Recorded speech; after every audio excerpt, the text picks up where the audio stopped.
Hey there, and welcome back to another math video. Today, we're going to dive into something super helpful, learning how to simplify proper fractions. That just means making your fractions look smaller and neater while still meaning the exact same thing. If fractions have ever given you a headache, make you scrunch your nose. Don't worry. We're going to take it slow, make it fun, and practice together. Let's jump into the lesson. What does it mean to simplify? When we simplify a fraction, we're finding a smaller version of it, one that's easier to work with, but still has the same value. Kind of like how 1/2 and 2/4 are the same amount, just written differently. To simplify, we're going to divide the top and the bottom of the fraction. We call them the numerator and denominator by the same number. And that number has to go into both evenly. Let's try some examples together. Example 1. Let's simplify 6/8. All right, take a look. What number goes into both 6 and 8?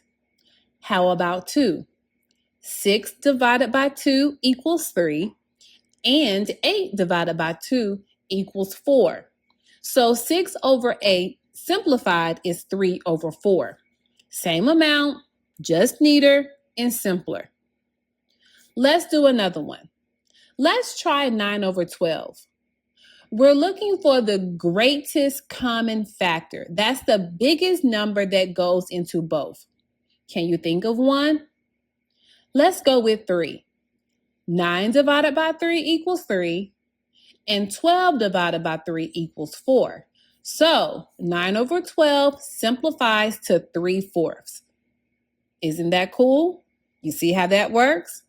All right, let's do one more together. Last one. You've got this. Let's simplify 10/15. What number can we divide both by? Let's go with 5. 10 divided by 5 equals 2, and 15 divided by 5 equals 3. So 10/15 becomes 2/3 when we simplify. That's it. See, simplifying fractions is just like cleaning them up. They're still the same value, just easier to understand. Now it's your turn to try a few on your own. Check below for practice problems. If you liked this video, if you found it very helpful, give it a thumbs up. And of course, I would love to see you on future math videos, so go ahead and subscribe. And until next time, keep practicing, and I'll see you in the next one.